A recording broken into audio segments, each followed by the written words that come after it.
মানে নুরু তুমি কার?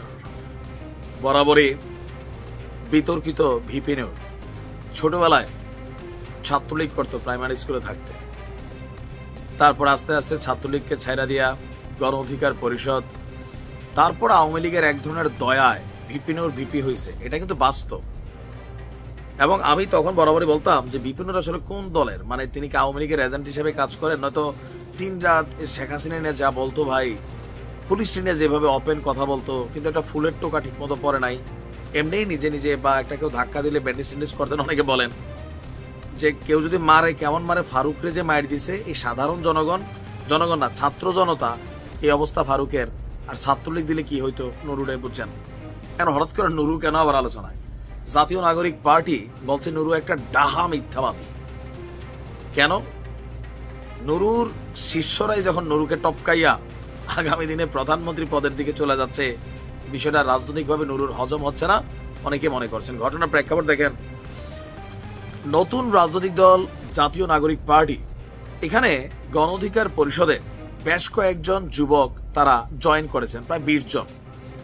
নুরুর বক্তব্য যে এই নেতাদের কয়েকজনকে 10 কোটি টাকা এবং আগামী দিনে এমপি পদের টিকিট এই প্রলোভন দেখাইয়া তার দল থেকে ছোটাইয়া নিয়ে এনসিপিতে যোগ দেওয়া হয়েছে। একটা কিন্তু গুইরা চলে আসছে আবার আবু হানিফ।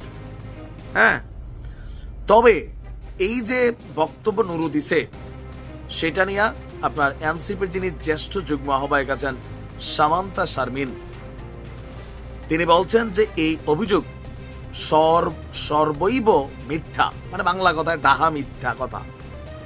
আসল সত্য কথা কি, গত 28 ফেব্রুয়ারি এই দল প্রকাশের পর একদিন পরই 1 মার্চ আপনার বিজয়নগরে গণ অধিকার পরিষদের কেন্দ্রীয় কার্যালয়ে একটা সংবাদ সম্মেলন করেছিলেন নূর। তো সেখানে আপনার তিনি বলছিলেন যে বাকি 2 উপদেষ্টা যারা আছে তাদের পদত্যাগ করা উচিত এবং জুলাই আন্দোলন কর্তৃক পরিচিত ছাত্র নেতাদের তদবির, নিয়োগ, টেন্ডার বাণিজ্য, নানাবিধ অনৈতিক কর্মকাণ্ডের অসংখ্য ঘটনা ইতিমধ্যে সামাজিক যোগাযোগ মাধ্যমে প্রকাশিত হয়েছে। এমনকি পিরোজপুর থেকে যেই সরকারি গাড়িটারি লয়ে আইছে, এটা নিয়ে কিন্তু নুরু একটা বক্তব্য দিয়েছিল। তো সেইখানে তিনি দাবি করছিলেন এই ঘটনা। এরপর নুরুর এই বক্তব্য নিয়ে হান্নান মাসুদ আবার বলছিল যে নুরুল হক নূর নিজেই তার দল বিলুপ্ত করে আমাদের সঙ্গে যুক্ত হওয়ার আশাবাদ ব্যক্ত করেছেন। আমরা বলেছি অবশ্যই আদর্শিকভাবে অনেক দিক থেকে আমাদের মিল আছে, কিন্তু প্রাথমিকভাবে কোনো একটা দল বিলুপ্ত করে আমরা নুরুকে আনতে চাচ্ছি না। অনেক ধরনের সমালোচনা হতে পারে, ভবিষ্যতে আমরা একসঙ্গে এক উদ্দেশ্যে আপনার কেন্দ্র করে একটা মুভ করতে পারি।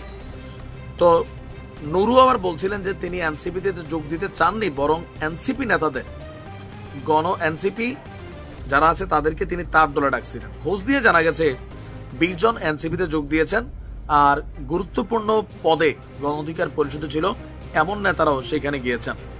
এনসিপি নেতাদের অনেকে মনে করছেন নিজ দলের গুরুত্বপূর্ণ নেতারা এনসিপিতে যোগ দেওয়ায় বড় ধরনের সংকটে পড়েছে নুরুর দল, এই কারণে তিনি আবল তাবল কথা বলছেন।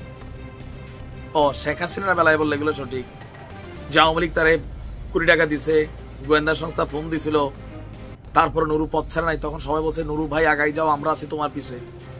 এখন একই অভিযোগ যখন জাতীয় নাগরিক পার্টির পক্ষে তোলে, তখন আবার নুরুরে মিথ্যাবাদী মনে হয়। জাতির মধ্যে কি বিশ্বাস সংকট নাকি নুরুরেই, মানে কি আমি বিষয়টা বুঝতে পারতেছি না। নুরু তো নুরুই, আওয়ামী লীগের একটা বিশ্বাস হয়েছে, জাতীয় নাগরিক পার্টির বিশ্বাস হয় না, নাকি আসলে সে মিথ্যাবাদী? কোনটা? ঘটনা যে আসলে কি সময় বলবে। ভালো থাকো।